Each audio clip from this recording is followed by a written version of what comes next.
Hi, everyone, and thank you so much for joining us today for another episode of the Joie de Vivre podcast. Today's guest in the house is Jessie. It's a pleasure having you here today. Welcome. And if you can just tell us a little bit more about yourself to get started. Well, my name is Jessie Terry. Thank you so much for having me. This is really exciting. I'm 22 years old. I am an entrepreneur and a children's book author of 7 books now, and I kickbox for fun. That's amazing. Very exciting background. Yes. Yeah, so talk to us a little bit. How did you get started in the entrepreneurship space, and what are some of the challenges that you have faced so far? Well, actually, I was homeschooled growing up. So my dad worked from home a lot of the time. So I was constantly watching what he was doing. And I thought, I could do that one day. So I was working a 9 to 5 job and I thought, this is not for me. So I recently ended working a job there and I'm working on building out my business. So the challenge is the money isn't all there, but it comes in time. Since I've started, I've been featured on more podcasts than I can think of just from being able to be an entrepreneur. So it's been very rewarding.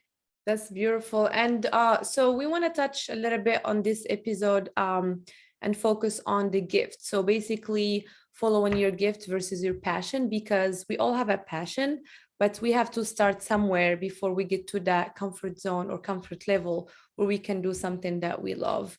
As you mentioned, the money is not, it doesn't come easy in the beginning. So you had to do some work that you probably didn't like, just so you can get to that level where you can actually do things that you're passionate about. So how did you come up with your business idea? Like, how did you know what was your gift and how to make it happen?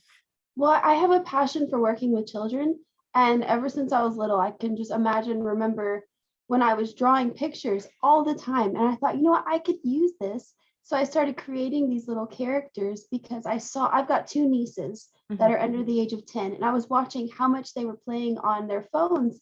I thought, where's the creativity? So I thought, I'm going to create a book that's going to teach kids to use their imagination again. Right. So I started drawing out these characters and thus began Ebenezer's Journal, followed by my other stories.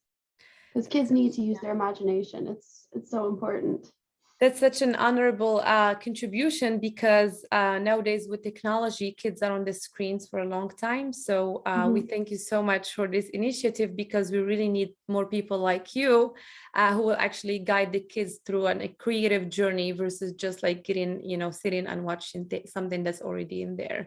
I always tell my daughters, stop watching TV, go upstairs and come up with an idea because kids are super smart. They have so many ideas, but if they don't find that like guidance, it's hard. And so thank you for that. And so talk to us a little bit about your books. So how did you start publishing them and how is it going so far? Well, I started writing when I was 18. My dad is a author as well. So I was just following everything he did and asking more questions than I probably should have. And I was driving him crazy, but he was very patient with me. And I just started drawing out my characters. Then I found a website called Kindle Direct Publishing that allows you to self-publish. So I'm able to put all my books on Amazon. And how many books you have so far? I have 7 so far, and I'm working on my 8th right now. That's beautiful. We'll make sure to include that on this description. So if anyone is interested in buying something for their kids, they can check that out. That's amazing. And so, so during this journey, what are some of the rewarding things that you have, came across? Well, because of the opportunity I have to be a young person and be able to share my gift, I've actually been able to go with the John Maxwell organization and speak on stage in front of 2,000 people just last week about my journey and where it's taken me. And I could not have done that if I had just kept a 9-to-5 job. Being an entrepreneur just opened up doors and God provided so many opportunities. So you took an action that had led you to all these doors that if you didn't take that action, maybe you won't get all this amazing opportunity. So it's all about getting out there and starting small. Success doesn't happen overnight. So you exactly did the right thing by just starting and taking a small action that will lead to a bigger one. And here you are today talking in front of thousands of people and feeling, happy and celebrating that, which is amazing. Congratulations for that. And I saw your actually talk. It was amazing. That was great. It was different. Yeah, it was something great. And so talk to us about, like, I checked your profile yesterday and I saw that you posted some charity work that you're doing for kids. I see you have a lot of passion for children, not just working with them or producing books for them, but also helping them with like toys and things like that. So talk to us about the emotional and mental fulfillment that you're getting through this kind of work. Yeah, it's been amazing. So my mom has always really instilled in me to serve other people. So when I was little, any extra toys I had, I would give to a charity that when there was a natural disaster, they would take stuffed animals. And I thought, why am I not doing that now? So last year, I came up with this idea on a napkin to donate toys to the Children's Hospital in Arkansas, where I live. I thought, I don't know how I'm going to do it, but I'm going to start. So in August, I started asking my friends and friends who own businesses. And then by December, I was able to donate 780 toys to the Children's Hospital. Wow, that's great. And they said after we totaled up everything, it was worth like $25,000. And it was so amazing because you think of these kids who don't get to experience the holidays the same way because they're sick and their families can't afford it. So it's just so rewarding to get to give back to them. Yeah, and that's something that we should all think about, because we do think that if we buy something or if we make more money, we will be happier, or we will find the joy.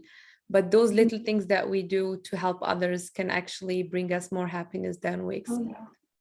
It gives you that drive to keep going, right? Because sometimes you wake up feeling like so like not in the mood, but then you have all this drive to keep going and you're like, where did this energy come from? Yeah. So, and then you start thinking about your actions that you do every day, and the benefits that can bring you in the long run. So that's amazing.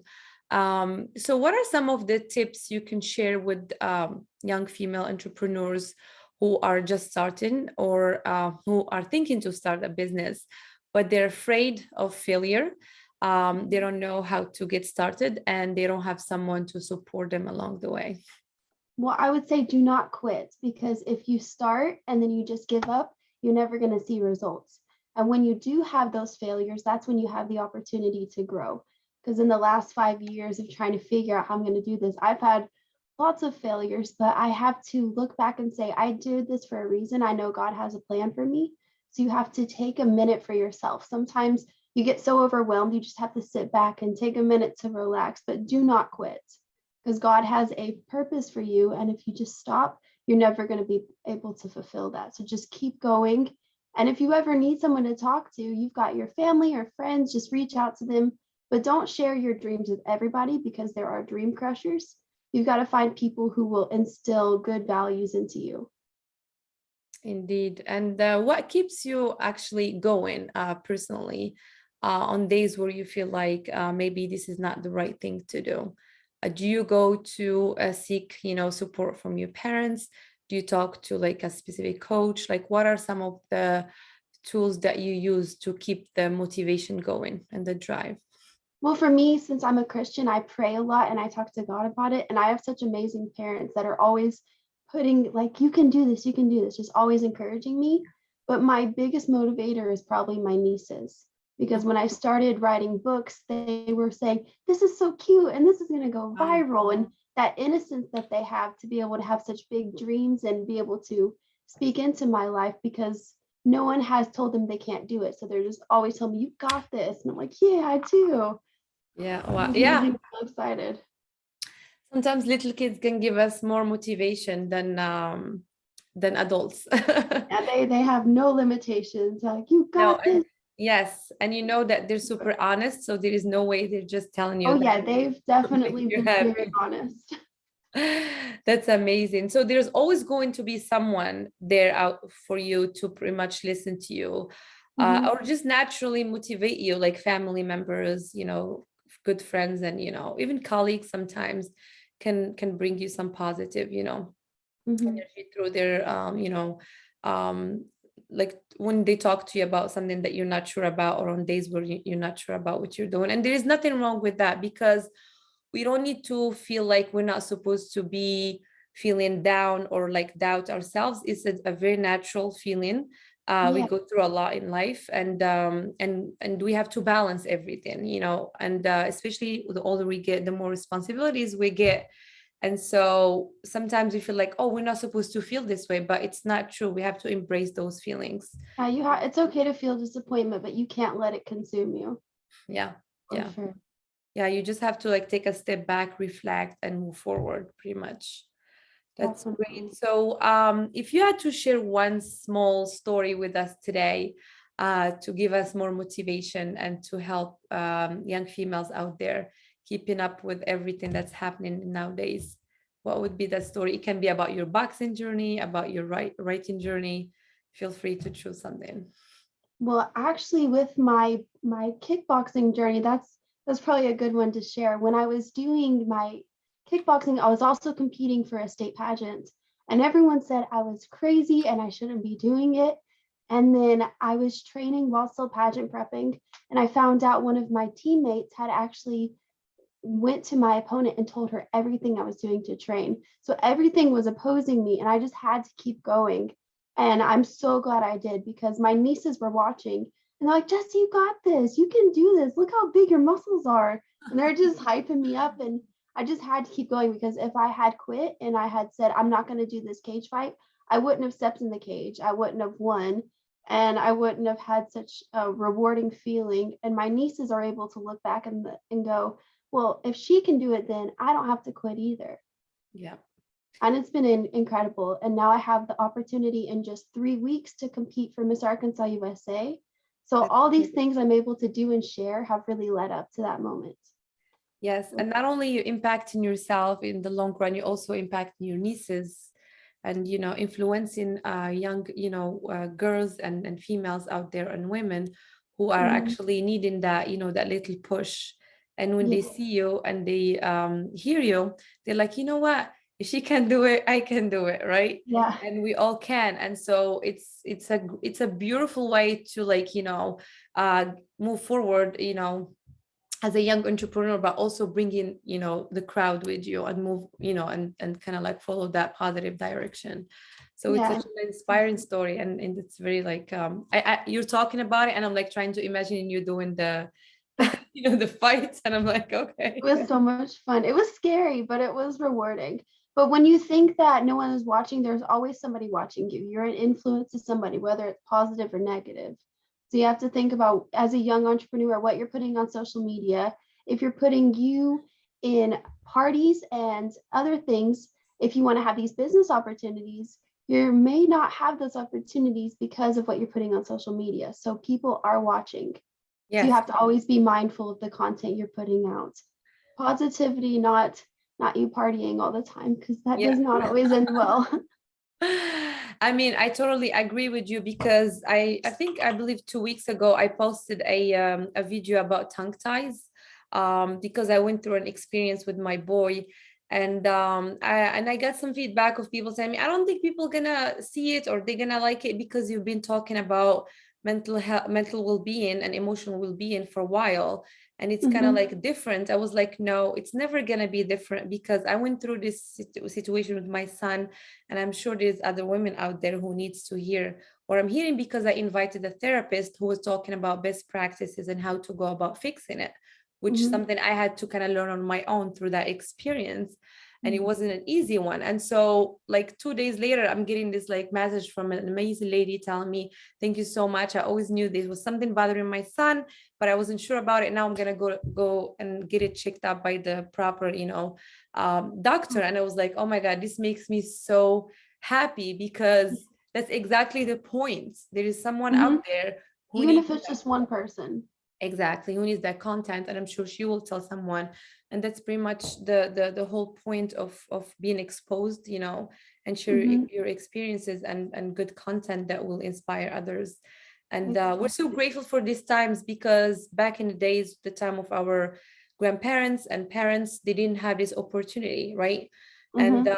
although social media can be a little bit confusing and putting people into distress if they try to keep up with the trend, but it can bring us a great and amazing value if we look at it from this perspective of sharing and providing good, valuable information. And why You have not to be able share to manage your time well on it. Yes. Because it can be very, very beneficial. Because I have a lot of friends because of the John Maxwell organization. Most of my friends are international. So if you use it for a beneficial and not a negative, it can help bring a lot of people closer together. It just depends on how you're using it. Exactly. It's a tool and we need to use it properly. And Exactly. with that, I thank you so much for your time, for these amazing stories and information that you shared with us today. We hope to have you here another time. And thank you so much. Thank you. All right.